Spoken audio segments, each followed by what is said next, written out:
पाकिस्तान के former prime minister Nawaz Sharif की बेटी मरियम नवाज ने 2016 में एक ट्वीट किया। उस ट्वीट में उन्होंने खुद किसी भी करप्शन स्कैम में इन्वॉल्व न होने का सबूत देते हुए कुछ डॉक्यूमेंट्स पब्लिश किए। बट उनमें एक जो डॉक्यूमेंट था उसमें जो फॉन्ट यूज किया गया था उस फॉन्ट का नाम कैलिब्री था, जो कि माइक्रोसॉफ्ट ने 2007 में इन्वेंट करके पब्लिश किया था। और जिन डॉक्यूमेंट्स पे मरियम नवाज के साइन थे वो डॉक्यूमेंट 2006 में ही साइन किए गए थे। और इसी की वजह से दुनिया का आज तक का सबसे बड़ा करप्शन स्कैम एक्सपोज हुआ, जिसमें 40 से भी ज्यादा देशों के खुद प्राइम मिनिस्टर या फॉर्मर मिनिस्टर्स इन्वॉल्व थे। इंडिया के भी 500 से भी ज्यादा लोग इसमें इन्वॉल्व थे। बेसिकली 11.5 मिलियन डॉक्यूमेंट्स लीक हो चुके थे। 2.6 TB के इस डॉक्यूमेंट की साइज थी और दुनिया का आज तक का सबसे बड़ा लीक इसे माना जाता है, जिसे कहा जाता है famously Panama papers leak. North America और साउथ अमेरिका के बीच एक छोटी सी कंट्री पनामा, जो पनामा कैनल है, वो इसी कंट्री से होकर गुजरता है और ये दूसरा सबसे बड़ा ट्रेड रूट माना जाता है वॉल्यूम्स के आधार पर। पनामा उन कंट्रीज के लिस्ट में आता है जिन्हें टैक्स हेवन कंट्रीज माना जाता है, मतलब जिन कंट्रीज में टैक्स को और रेगुलेशंस को लेके नियम और कानून ज्यादा स्ट्रिक्ट नहीं है, जिसमें ब्रिटेन के virgin islands, Panama, Caribbean islands, Macau और बहुत सारे जो गैम्बलिंग हॉटस्पॉट्स है वो भी इसी तरह से ऑपरेट करते हैं। और पनामा आइलैंड्स में एक बहुत ही फेमस कंपनी ऑपरेट करती है और ये सबसे बड़ा स्कैम इसी कंपनी की वजह से एक्सपोज हो पाया, जिसका नाम है मोज़ेक फोंसेका। और ये कंपनी दुनिया में सबसे जो बड़े पॉलिटिशियंस है या फिर जो भी बड़े बड़े बिजनेसमैन है या फिर जो कंपनी से टैक्स बचाना चाहती है या फिर जो एक्टर्स है, इन सब का पैसा पनामा आइलैंड्स में इन्वेस्ट करने में मदद करती थी। और ये बेसिकली शेल कंपनीज को वहाँ पे ऑपरेट करने में मदद करती है। मतलब शेल कंपनीज बेसिकली वो कंपनीज होती है जो सिर्फ किसी भी एसेट होल्ड करती है, मतलब कोई भी बिजनेस नहीं करती, वो सिर्फ किसी भी दूसरे देश में बनाई जा सकती है और वो सिर्फ एसेट होल्ड करती है और एक तरह से वो डमी पपेट कंपनी होती है। मैं आपको एक छोटे से एग्जांपल से ये चीज समझाता हूँ और ये चीज आपके लिए बहुत ही क्रिस्टल क्लियर बन जाएगी। तो देखिए, एक कंपनी है जिसका नाम है ABC लिमिटेड और इस कंपनी का जो ओनर है और प्रमोटर है उसका नाम है मिस्टर करप्ट। मिस्टर करप्ट के कंपनी का रेवेन्यू था 1000 करोड़ और उस 1000 करोड़ में से कॉर्पोरेट टैक्स है एग्जांपल 30%, तो उसे अब 1000 करोड़ में से 30% कॉर्पोरेट टैक्स देना पड़ेगा। तो बचा हुआ जो पूरा उसका इनकम है 700 करोड़, वो उसका नेट इनकम हो गया उस कंपनी का। बट अब मिस्टर करप्ट के मन में आ चुकी है ग्रीड और वो देना नहीं चाहते किसी भी गवर्नमेंट को टैक्स। तो अब वो टैक्स बचाने के लिए एक आइडिया यूज करते हैं और ये जो मोज़ेक फोंसेका जैसी कंपनीज होती है ये इनकी मदद करती है। तो अब मिस्टर करप्ट एक शेल कंपनी बनाएंगे, मतलब ये कंपनी सिर्फ किसी भी एसेट होल्ड करेगी, ये बिजनेस वगैरह कुछ नहीं करती। तो पनामा में एक कंपनी बनाएंगे या फिर वर्जिन आइलैंड, सामोआ, मकाऊ, कहीं भी ये जो गैम्बलिंग हॉटस्पॉट्स है वहाँ पे ये बनाएंगे एक शेल कंपनी। और अब मिस्टर करप्ट इस कंपनी में से जो पूरा 1000 करोड़ का रेवेन्यू था और इसमें से एग्जाम्पल वो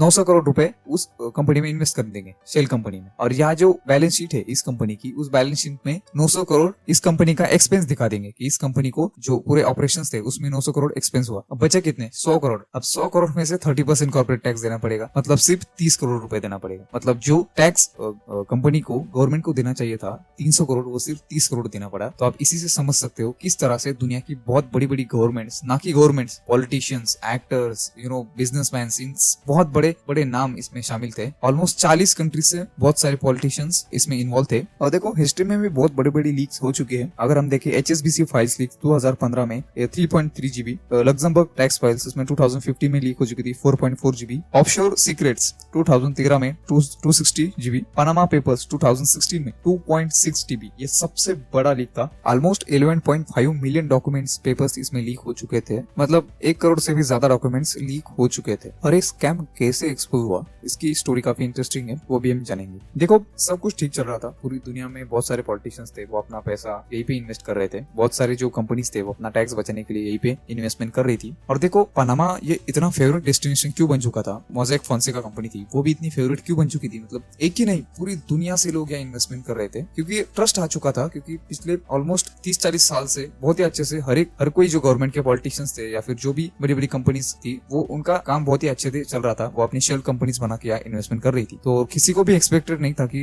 इतना बड़ा लीक इसमें हो जाएगा। एक आदमी ने एक जर्मन न्यूज़पेपर को फोन किया, कोई नहीं जानता आदमी कौन था। उसने बताया कि उसके पास बहुत बड़े डॉक्यूमेंट्स और सीक्रेट है, ये वो उन्हें रिवील करना चाहता है। और वो रिवील करके उन्होंने जर्मन न्यूज़पेपर को इन्फॉर्मेशन दे दी और वहीं से बहुत बड़े स्कैम का एक्सपोजर चालू हो चुका और पूरी दुनिया शॉक थी कि ये इतना बड़ा लीक कैसे हो गया। और इसके बाद लोगों को पता चला पॉलिटिशियंस होते हैं या फिर बिजनेसमैन ये कैसे टैक्स बचा के गवर्नमेंट्स को चुनाव लगाते हैं। और इस पेपर्स लीक में किस किस का नाम इन्वॉल्व था, अगर हम नाम की बात करें तो बहुत सारे लोग इन्वॉल्व थे, बट हम कुछ पॉपुलर नाम लेंगे तो पहले तो थे रशिया के व्लादिमीर पुतिन। वैसे व्लादिमीर पुतिन पे भी रशिया में काफी करप्शन चार्जेस वैसे भी पहले लग चुके हैं। दूसरा थे नवाब शरीफ पाकिस्तान के, और नवाज शरीफ की भी हम आगे स्टोरी कवर करेंगे। बट नवाज शरीफ को इसी की वजह से अपनी कुर्सी भी छोड़नी पड़ी। उन पे काफी सारे आरोप लगे कि उनकी काफी सारी प्रॉपर्टीज है लंदन में, पनामा में, काफी सारी शेल कंपनीज जो उनके 4 बेटे हैं उनके नाम पे बहुत बड़ी बड़ी प्रॉपर्टीज पहले खरीद के रख चुकी थी। बट उनकी उम्र जब वो माइनर थे, मतलब 18 से भी कम उम्र की एज थी उनकी, उसी वक्त ये प्रॉपर्टीज खरीदी गई थी। यह तो चीजें क्लियर थी कि बेसिकली नवाज शरीफ ने ही प्रॉपर्टीज खरीदी होंगी, क्योंकि उनके बेटे की तो उम्र भी नहीं थी। उन्होंने जब वो माइनर थे तभी उनके नाम पे बहुत सारी प्रॉपर्टीज वहाँ पे खरीद ली थी। यूके के जो फॉर्मर प्राइम मिनिस्टर थे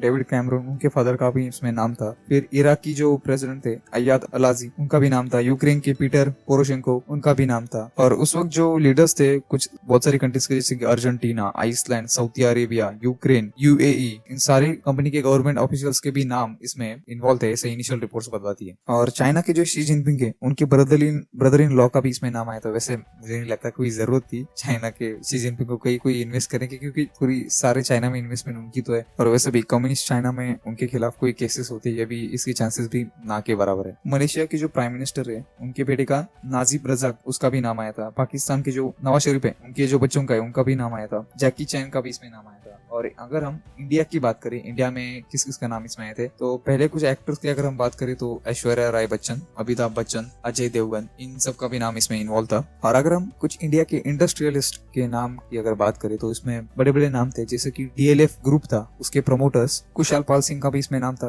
आप तो रिसेंटली जानते होंगे, वैसे भी डीएलएफ बैंकरप्ट हो चुके हैं फिलहाल। उसमें जो बैंकरप्सी कोर्ट है उसमें उसके खिलाफ केस चल रहे हैं। और जो इंडिया बुल्स के ग्रुप के जो सीईओ थे समीर गहलोत, उनका भी इसमें नाम था। फिर गौतम अडानी के जो बड़े भाई है, आप जानते होंगे गौतम अडानी ग्रुप के विनोद अडानी, उनका भी इसमें नाम था। फिर अगर हम देखें अपोलो टायर्स के भी प्रमोटर्स का इसमें नाम था। केविन मित्तल जो भारतीय मित्तल है, आप जानते होंगे भारतीय एयरटेल ग्रुप, उसके उनके बेटे जो हाइक मैसेंजर ऐप है उसके सीईओ थे। फिलहाल तो ऐप बंद हो चुका है, और उसका भी इसमें नाम था। और अगर हम बात करें तो इंडिया से ऑलमोस्ट 500 लोगों का इसमें नाम आया था, और सबका नाम ऑब्वियसली हम यार ले नहीं सकते। मैंने आपको एक ब्रीफ आइडिया बता दिया कि किस किस इंडस्ट्रीज के लोगों का इसमें नाम था। और एट एंड हम बात करेंगे नवाज शरीफ के बारे में, तो कैसे इस स्कैम ने नवाज शरीफ की कुर्सी छीन ली। बहुत बड़ा पाकिस्तान के लिए देशद्रोही का दर्जा उन्हें दे दिया, क्योंकि उनके बहुत सारे करप्शन स्कैंडल्स इससे एक्सपोज हो चुके थे। बट उन्होंने इसे काफी अच्छे से टैकल किया था। मतलब पनामा पेपर्स को दबाने में वो काफी हद तक सक्सेसफुल हो चुके थे। बट एक्चुअली उनके जो रेजिग्नेशन का जो रीजन था वो पनामा पेपर नहीं था, वो कुछ और ही था। मैं आपको एक्सप्लेन करता हूँ। देखो, पाकिस्तान में 2 बेसिक जो मेजोरिटी पार्टी थी, मतलब जो पावरफुल पार्टी हम कह सकते हैं, 2 मेजर पार्टीज। पहली थी पाकिस्तान मुस्लिम लीग, उस वक्त 2016 में उसे लीड कर रहे थे नवाज शरीफ। दूसरी है तहरीक इंसाफ, जिसे आज के जो इमरान खान है वो लीड कर रहे थे। 4 अप्रैल 2016 को जो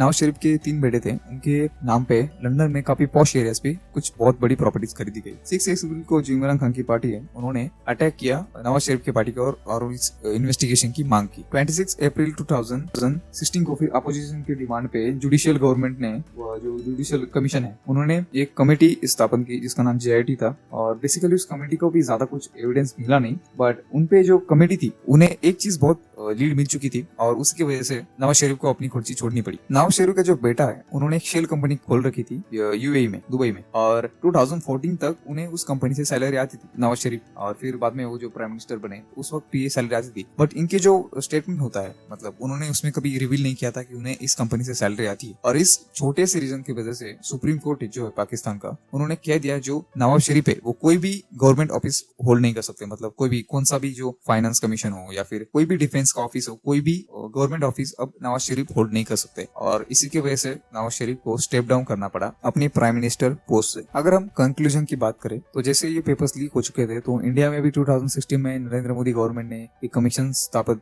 किया था, जिसके अंडर अब इन्वेस्टिगेशन की गई थी पेपर्स की। एक कमेटी स्थापन की गई थी जो central board of direct taxes है, और जो foreign tax and tax research division है उसके साथ फाइनेंशियल इंटेलिजेंस यूनिट और रिजर्व बैंक ऑफ इंडिया, इन सब ने मिलकर डॉक्यूमेंट्स की जांच की थी। आप जानते होंगे कुछ खास रिजल्ट इससे आया नहीं और कुछ आउटपुट इससे निकल नहीं पाया। और अगर मैं अपना ओपिनियन यहाँ शेयर करूँ तो देखो, हर एक को देश की सेवा करने के लिए बॉर्डर पे जाके गोली खाने की जरूरत नहीं है। अगर आप बेसिक जो हमारी फंडामेंटल राइट्स है, ड्यूटीज है, वो फॉलो कर रहे हैं तो भी आप एक देश सेवा का आप एक तरह से देश की मदद ही कर रहे हो। और टैक्स भर के भी आप अपना जो राइट है, जो नेशनलिस्ट प्राइड है देश की, उसके लिए आप वर्क कर सकते हो। और अगर इंडिया की बात करें तो इतनी बड़ी पॉपुलेशन है और सिर्फ 1.5 करोड़ लोग इंडिया में टैक्स पे करते हैं, तो ये बहुत ही बड़ी प्रॉब्लम है। देखो इससे क्या होता है, अगर आप जो लोग हैं, जो गवर्नमेंट्स का जो ऐसे ही चोरी करते हैं टैक्स की, और हजारों इस तरह के तरीके ढूंढते हैं टैक्स चुरा के, बहुत सारी कंपनीज इंडिया में, बहुत सारे पॉलिटिशियन, एक्टर्स हो, इंडस्ट्रीज हो। और देखो टैक्स चोरी कौन करता है? जो बड़े बड़े लोग, और जो मिडिल क्लास है उनसे तो कोई टैक्स चोरी कर ही नहीं सकता, उसके तो सैलरी से निकल जाती है। टैक्स तो बड़े बड़े लोग और इंडस्ट्रियलिस्ट ही चोरी करते हैं। और देखो इस सब का बोझ आखिर में मिडिल क्लास पे आता है, क्योंकि फिर गवर्नमेंट को पेट्रोल और डीजल के प्राइस जो आप फिलहाल देख रहे हो ऑल टाइम हाई पे हो, इसी की वजह से, क्योंकि गवर्नमेंट को भी तो स्पेंडिंग के लिए पैसा चाहिए। गवर्नमेंट को भी इतनी बड़ी गवर्नमेंट रन कैसे हो सकती है, तो गवर्नमेंट को भी इवेंचुअली जो बेसिक कमोडिटीज है उस पर प्राइस बढ़ानी पड़ती है। इसमें भी जो एंड होता है तो वो मिडिल क्लास को ही सफर करना पड़ता है। और आपने यहाँ तक वीडियो देख ले तो प्लीज लाइक एंड सब्सक्राइब और उस बेल आइकन को भी प्रेस कीजिए। और आपका कीमती समय देने के लिए धन्यवाद और जुड़े रहिए एंड थैंक्स फॉर वॉचिंग।